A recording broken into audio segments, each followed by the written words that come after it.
हाय दोस्तों, स्वागत है आपका मेरे यूट्यूब चैनल बीके उज्जैन में। कैसे हैं आप लोग? आई होप कि आप सभी अच्छे होंगे। और मॉड्यूल 17 की मैंने जो है गतिविधि करवा दी थी आपको। आज जो मैं करवाने वाली हूँ आपको, ये निष्ठा 17 मॉड्यूल है कोविड-19 परिदृश्य विद्यालय शिक्षा में चुनौतियों का समाधान की प्रश्नोत्तरी जो लास्ट में पूछी जाती है वो करवाऊँगी। ठीक है, तो देखते हैं अपने दीक्षा ऐप में जाकर कि कौन सी प्रश्नोत्तरी पूछी जा रही है और आप इसका एनालिसिस कर सकते हैं कि आपके कितने प्रश्न सही हो और ये कितने प्रश्न आपके सही हुए हैं, ये आप एनालिसिस कर सकते हैं। ठीक है, इसके लिए आपको पता ही है कि सर्च बॉक्स में आपको क्या करना है, निष्ठा एमपी डालना है और आपने पहले से ही लिखा हुआ है तो उसको क्लिक कर देना है। क्लिक करने के बाद आपको 17 मॉड्यूल का ढूंढना है, कोविड-19 वाला। ऐसे स्क्रॉल करके नीचे जाना और स्क्रॉल करके नीचे जाने के बाद ये जो कोविड-19 है इस पर क्लिक कर देना। जैसे ही आप क्लिक करेंगे सबसे नीचे लास्ट में प्रश्नोत्तरी दिखाएगा, प्रश्नोत्तरी पे क्लिक करना। प्रश्नोत्तरी पे क्लिक करके चलाएं पे करना, चलाएं पे क्लिक कर देना। तो चलाएं पे अगर नहीं हो रहा है तो आप इसको डाउनलोड कर लेना और डाउनलोड कर लिया है तो उसको डिलीट कर लेना। ठीक है, तो ये जो भी ऑप्शन होगा उससे चल जाएगा। ठीक है, प्रश्नोत्तरी हमारी लोड हो गई है। पहला प्रश्न हमारा क्या कहता है, देख लीजिए। पहला प्रश्न कहता है कि कोरोना वायरस के कारण होने वाला कोविड-19 रोग किस प्रकार का है।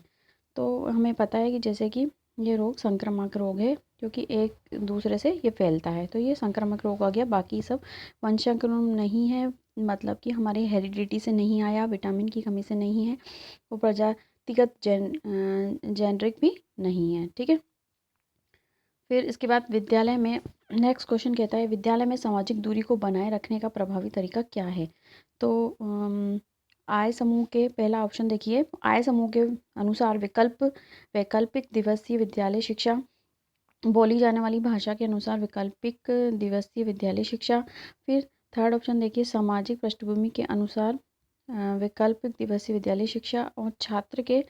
फिर नेक्स्ट चौथा ऑप्शन देखिए दोस्तों, चौथा ऑप्शन कहता है छात्र के क्रमांक के अनुसार वैकल्पिक दिवसीय विद्यालय शिक्षा। ठीक है, तो इसका आंसर क्या हो जाएगा दोस्तों?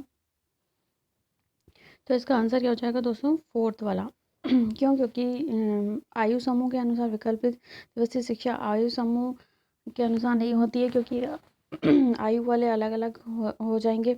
और बोली जाने वाली भाषा के अनुसार वैकल्पिक दिवसीय विद्यालय शिक्षा बोली जाने वाली भाषा के अनुसार भी नेगेटिव क्वेश्चन और नेगेटिव पॉइंट हो जाएगा। सामाजिक पृष्ठभूमि के अनुसार वैकल्पिक दिवसीय विद्यालय शिक्षा, ये भी अलग पॉइंट के अनुसार हो जाएगी। तो हमारा आंसर क्या हो जाएगा? थर्ड वाला, क्योंकि हम क्या करेंगे, छात्रों को मतलब थोड़ी दूरी दूरी पे क्रमांक के अनुसार बिठाएंगे और फिर हम अपनी शिक्षा जारी रखेंगे। ठीक है, नेक्स्ट क्वेश्चन क्या कहता है दोस्तों? नेक्स्ट क्वेश्चन देखिए, छात्रों को कोरोना वायरस के प्रसार से बचाने के संबंध में विद्यालय में सुरक्षा सुनिश्चित करने के लिए कौन जिम्मेदार है।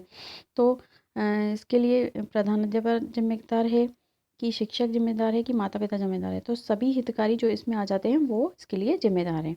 नेक्स्ट क्वेश्चन, वैकल्पिक दिवसीय विद्यालय मॉडल को कारगर बनाने में कौन सी प्रमुख चुनौतियां नहीं हैं। चुनौतियां नहीं होने की बात करिए, नहीं नहीं से तो पहले कौन सी हैं, पहले ये अपन देख लेते हैं। ठीक है, जागरूकता पैदा करना, मतलब जागरूक हमको होना ही चाहिए। जैसे कोविड-19 की बात करी जा रही है, तो हम अगर जागरूक नहीं होंगे तो हमें बीमारियां हो जाएंगी और मतलब संक्रामक हो जाएंगे हम और दूसरों को भी संक्रामकता फैलाएंगे। इसलिए जागरूक होना ज़रूरी है। तो जागरूक होना सही हो गया। स्वाध्याय, स्वाध्याय जैसे कि हमें पता है कि कोविड-19 की वजह से हम घर पे ही अध्ययन कर रहे हैं, तो हमको स्वाध्याय करना आना चाहिए। ठीक है, लचीलापन, बिल्कुल कभी भी हम उसको लचीलापन मतलब कि जब हमें जैसे जैसे कि कुछ भी जो भी हमको मटेरियल मिल जाता है तो उसके अनुसार हम इसमें लचीलापन के हिसाब से हम अध्ययन कर पाएँ। तो ये अध्ययन सामग्री जो है ये उसको कारगर बनाने में कौन सी प्रमुख चुनौतियाँ नहीं हैं। तो ये वाला आंसर हो जाएगा। नेक्स्ट क्वेश्चन क्या कहता है देखिए, दुनिया भर में हाल ही में खोजी गई संक्रमण बीमारी कौन सी महामारी बन गई है। तो हमको ये सब पता ही है कि कोविड-19 जो है ये बीमारी जो है बन गई है, महामारी बन गई है। ठीक है, नेक्स्ट क्वेश्चन क्या कहता है, कोविड-19 एक व्यक्ति से दूसरे व्यक्ति में कैसे संचारित होता है। तो पहला ऑप्शन है खांसने और छींकने से, हंसने से, खर्राटे से, व्यायाम से, है ना। तो ये व्यायाम से नहीं फैलता है ये, इम्यूनिटी बढ़ाता है बल्कि, और कराटे से भी नहीं और हंसने से भी नहीं। हमारा आंसर क्या हो जाएगा? खांसने और छींकने से। नेक्स्ट क्वेश्चन कहता है किसी व्यक्ति को कोविड-19 महामारी से संक्रमित होने से बचाने की सबसे उपयुक्त विधि कौन सी है? तो हमको पता है कि जॉगिंग करने से नहीं, हाथ मिलाने से नहीं, और दोस्तों के साथ गपशप करना। तो ये सभी जो होती हैं ये दोस्तों के साथ की जाती हैं, तो क्योंकि ये संक्रामक बीमारी है, एक से दूसरे में फैल सकती है, इसलिए सामाजिक दूरी इसका आंसर सही हो जाएगा। नेक्स्ट क्वेश्चन कहता है छात्रों को अधिगम के परिणाम का समय समय पर मूल्यांकन डैश और शिक्षण विधियों में मदद करता है। पहला, छात्रों को ग्रेड देने में ये नहीं हो सकता क्योंकि ये नेगेटिव पॉइंट हो गया। ठीक है, छात्रों की बुद्धि की पहचान करने में ये भी गलत हो गया, ये भी नेगेटिव पॉइंट है। शिक्षण अधिगम प्रक्रिया में सुधार करने के लिए, और लास्ट वाला है छात्रों की योग्यता के बारे में जानने के लिए। तो ये नहीं हुआ क्योंकि हमें पता है कि छात्रों की गलती नहीं होती है, हमारी कुछ भी शिक्षण विधि में गलत विधि से हम पढ़ा लिए जाते हैं या उनको किसी विधि से समझ में नहीं आता, तो इसके कारण ही मूल्यांकन में जैसे उनका परिणाम जो है वो दिक्कत देने वाला होता है। तो और इसमें ये भी कहा गया है एनसीईआरटी में कि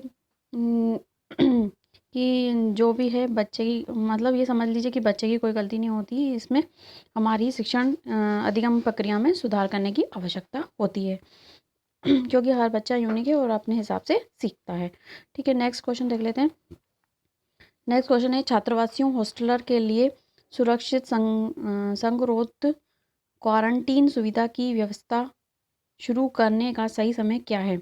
तो इसमें ये बोला जा रहा है कि विद्यालय में प्रवेश लेने के दौरान, विद्यालय को पुनः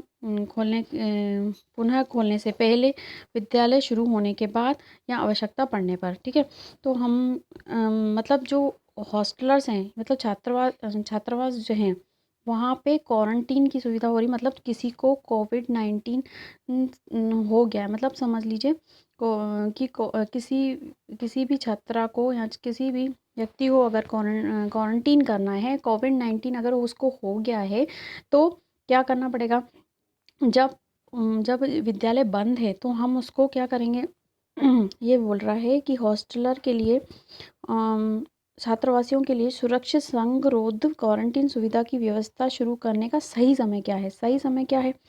अगर विद्यालय शुरू हो गया, मतलब विद्यालय शुरू होने के दौरान अगर हो गया, तो मतलब कि कोविड-19 हट गया है, अभी विद्यालय ही बंद है जब कोविड-19 की वजह से, तो विद्यालय शुरू होने से पहले तो आवश्यकता पड़ने पर नहीं होगा, विद्यालय को पुनः खोलने से पहले, या विद्यालय में प्रवेश लेने के दौरान। ये तो हो ही नहीं सकता फर्स्ट वाला और फोर्थ वाला। विद्यालय शुरू होने के बाद ये भी नहीं हो सकता क्योंकि विद्यालय में बच्चे पढ़ रहे होते हैं। तो हमारा आंसर क्या हो गया? सेकेंड वाला। नेक्स्ट, कि महामारी की अवधि के दौरान छात्रों को के मानसिक कल्याण के मुद्दों को संभालने के लिए सबसे प्रभावी उपाय कौन सा है? तो कि जैसे कि उनकी जो है मानसिक कल्याण की बात की जा रही है, तो ये डॉक्टर जो हो गया ये गलत हो गया। ठीक है, शिक्षक भी गलत हो गया, निजी शिक्षक या ट्यूटर्स ये भी गलत हो गया। तो हमारा क्या हो जाएगा? शिक्षक परामर्शदाता। क्यों? क्योंकि है ना, जो निजी शिक्षक ट्यूटर लेने से कोई फ़ायदा नहीं है, मतलब ये वैसे भी गलत है कि हम अगर प्रोफेशन में काम कर रहे हैं तो हम निजी ट्यूटर से ट्यूशन तो ले ही नहीं सकते। और अगर हम निजी ट्यूटर्स की बात करें तो उसमें जो है छात्रों के मानसिक कल्याण के मुद्दों को संभालने के लिए ये बात की जा रही है, इसलिए शिक्षक भी नहीं, लेकिन शिक्षक परामर्शदाता हो सकता है। क्यों? क्योंकि ना शिक्षक अपनी जो भी कोविड-19 की स्थिति है उनके बारे में इंस्ट्रक्शन दे सकता है कि आप मास्क पहनिए, या फिर हाथ धोना चाहिए, और नाक और मुंह पे हाथ नहीं लगाना चाहिए बार बार, ताकि आप कोविड-19 की संक्रमण से बच सकें, और सामाजिक दूरी बनाए रखना चाहिए। ठीक है, तो हम ये कह सकते हैं कि परामर्श दे सकते हैं, उनको एडवाइस दे सकते हैं, और ये ही मानसिक कल्याण के मुद्दे को संभालने के लिए सबसे प्रभावी उपाय हो सकता है। ठीक है, नेक्स्ट हमने देखा कि हमने 10 क्वेश्चन कर लिए हैं और 10 के ही आंसर दे दिए हैं, और हम सबमिट बटन को दबा के देख लेते हैं कि हमारे आंसर कितने ठीक हुए। तो हमारे 10 में से 10 आंसर ठीक हो गए हैं। तो और अगर आपका जो पहले भी आपने प्रश्न सॉल्व कर लिए हों और अगर आपके 10 में से 10 आंसर नहीं आए हैं या फिर आप इससे संतुष्ट नहीं हैं, तो आप रीडू बटन को क्लिक करके और आप अपना स्कोर सुधार सकते हैं और अपनी प्रैक्टिस कर सकते हैं। ठीक है, तो दोस्तों आपको मेरा वीडियो कैसा लगा बताना ना भूलिएगा और इसको लाइक और शेयर भी कर दीजिएगा और अगर आप मेरे चैनल पे नए हैं तो इसको सब्सक्राइब भी कर लीजिएगा। तो दोस्तों मिलते हैं अगले वीडियो में अगले कंटेंट के साथ, तब तक के लिए बाय बाय, सी यू।